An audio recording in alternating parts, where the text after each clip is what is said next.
চলতে গিয়েও কত মানুষ গোমরা হয়ে যায়। এই জমিনের মধ্যে আমি নাম বলবো না, এমনও আল্লাহর বান্দা বুখারী ছাড়া কথা বলে না, কোরআনের আয়াত নাম্বার মুখস্থ ছাড়া বয়ান করে না। আজ দেখা গেল সে আল্লাহওয়ালারে গালি দিয়ে জেলখানায় গেল। ওই পাখিকে খাঁচায় বন্দী করা হয় যে পাখির আওয়াজ সুন্দর, ঠিক তেমনি ভাবে যেই কোরআনের পাখি কোরআনের কথা বলে, যেই কোরআনের পাখিরা সুন্দর কথা বলে, তাদেরকে জেলখানায় বন্দী করা হয়। যারা কোরআন সুন্দর কথা না বলে কোন শাসকের পাল্টাটা জ্ঞানী করে তাদের জেলে যাওয়ার মতো সতর্ক হয় না। অনেকে মনে করে জেলখানা নাকি গায়ে কারো বদদোয়ার কারণে, আমি নাকি কোন বুজুর্গকে তিরস্কার করার বদদোয়া করে জেলে গেছি। এখন যে আল্লাহ বলেন শুকর আদায় করলে বাড়ায় দিব, তার মানে কি? বলে বান্দা দ্বীনের হেদায়েতের উপরে চলতে গিয়েও কত মানুষ গোমরা হয়ে যায়। এই জমিনের মধ্যে আমি নাম বলবো না, এমনও আল্লাহর বান্দা বুখারী ছাড়া কথা বলে না, কোরআনের আয়াত নাম্বার মুখস্থ ছাড়া বয়ান করে না। আজ দেখা গেল সে আল্লাহওয়ালারে গালি দিয়ে জেলখানায় গেল। এরে নবীর উম্মতের দল, ওই ঢাকার রহমানিয়া মাদ্রাসা, যেই মাদ্রাসা শাইখুল হাদিস আল্লামা আজিজুল হক রহমাতুল্লাহ আলাইহি বানী, ওই মাদ্রাসার মধ্যে তিনি বুখারী পড়াইলেন দীর্ঘদিন। এরে নবীর উম্মত বরিশাল মাদ্রাসা মাহমুদিয়া, ওখানে বুখারী শরীফ পড়াইলেন। কিন্তু এত ইলম আল্লাহ তাকে দান করেছেন, কিন্তু না ইস্তেকামতের নিয়ামত পায় নাই। এমন ভাবে মুরব্বিদের বিরুদ্ধাচরণ করে উল্টা পাল্টা করে ফেললো।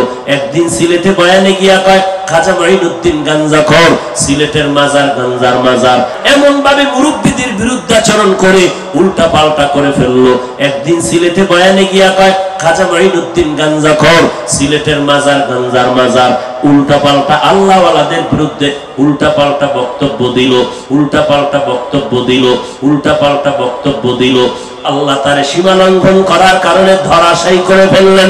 কোরআনে আছে নবীদেরকে এই কথাই বলা হবে, ইল্লা আতারাকা বাদু আলিহাতিনা, আমাদের কোন দেবদেবী তো কিন্তু কি করছে, বন্ধ দিয়েছে, তাই সেটা রেখেছে। আমি আপনাদের জিজ্ঞেস করতে চাই, ইউসুফ আলাইহিস সালাম জেলে গিয়েছেন কার বদয়? আমাদের রাসূল সাল্লাল্লাহু আলাইহি ওয়াসাল্লামকে 3 বছর পর্যন্ত এই কারাগারের মতো না, এই কারাগারে খাওয়ান যায়, পানি যায়। আমাদের নবীকে যে কারাগারে আটকে রাখা হয়েছিল সেখানে খাবার ছিল না, পানি ছিল না, উত্তপ্ত মরুভূমির বালু ছিল, পাহাড় ছিল। 3 বছর পর্যন্ত সে আমি তলবে, শুধু আমাদের নবীকে নয়, নবীর পুরো বংশকে সেখানে বন্দী করে রাখা হয়েছিল। কার বদয়? ইমাম আবু হানিফা রাহমাতুল্লাহ আলাইহিকে কারাবন্দী করা হয়েছিল। এক riwayate বলা হয় যে উনি জেলখানাতেই মারা গেছেন, আর কথা আসছে না মুক্ত করা হয়েছিল, কিন্তু গৃহবন্দী অবস্থা মারা গেছেন, যে অবস্থায় বন্দী অবস্থা মারা গেছেন। তিনি কার বদয় করেছিলেন? ইমাম আহমদ বিন হাম্বল রাহমাতুল্লাহ আলাইহিকে কারাবন্দী করা হয়েছিল, নির্যাতন করা হয়েছিল। ইমাম ইবনে তাইমিয়ার লাশ কারাগার থেকে উঠেছিল। এই সবাই কি কোনো বুজুর্গকে তিরস্কার করে বদবার খপ্পরে পড়েছিলেন? বরং পরিষ্কার শুনুন, ওই যে বললাম জেলখানায় যেতেও ভাগ্য লাগে, জেলখানা সবার জন্য নয়। কাউয়া কোনদিন কেউ পারে না,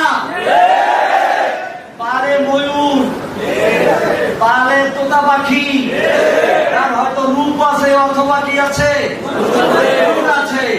যার কোনটাই নাই তাকে কেউ খাঁচায় বন্দী করে খামাখা খাওয়ান দেয় না।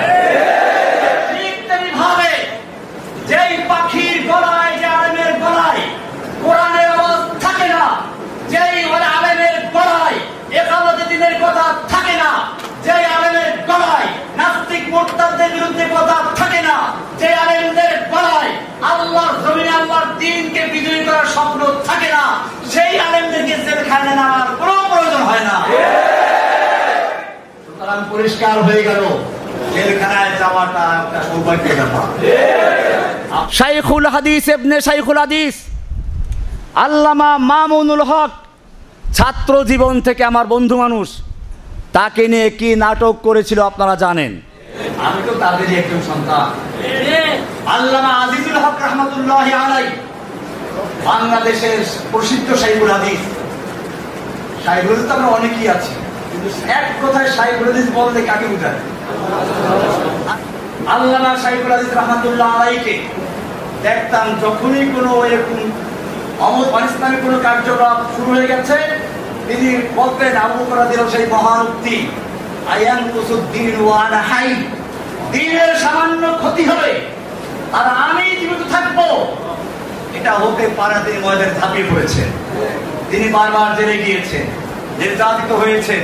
আমি তো তার ছাত্র, আল্লামা আজিজুল সাহেবের ছাত্র, মুফতি আমিনুল ছাত্র, আমি লালবাগের ছাত্র, আমি অনেকের কাছে জানে না, আমি তাদের আমাদের লালবাগ থেকে শুরু পরে আমাদের থেকে শেষ, আমরা শেষ করে তারপরে যাবো লেগেছি।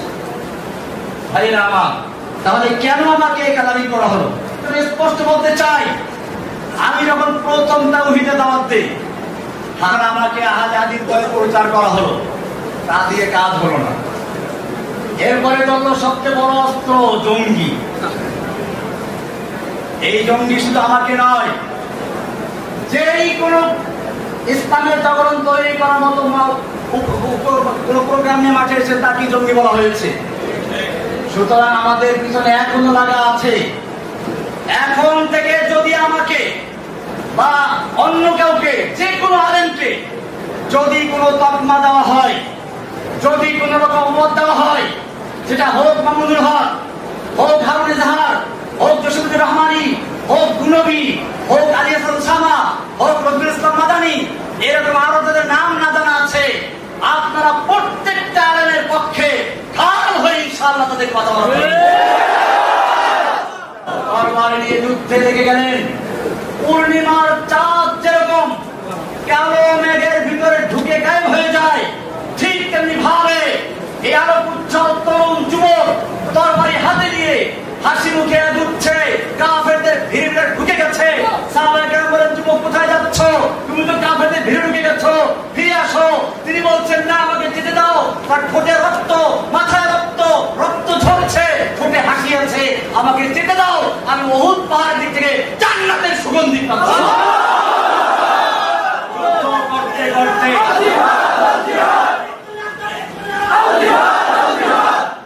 যুদ্ধ করতে করতে আল্লাহ রাস্তায় শহীদ হয়ে যান। শহীদ হয়েছেন, তাদের ত্যাগের বিনিময়ে আমরা আজকে বাংলাদেশ পর্যন্ত ইসলাম পেয়েছি। ভাইয়েরা আমার, একটা বিল্ডিং দাঁড়ায়, নিচে ফাউন্ডেশন থাকে, কেউ তা দেখে না, শুধুমাত্র বিল্ডিংটাই দেখে। এই ফাউন্ডেশন গুলো তো অনেক কাজে লাগে।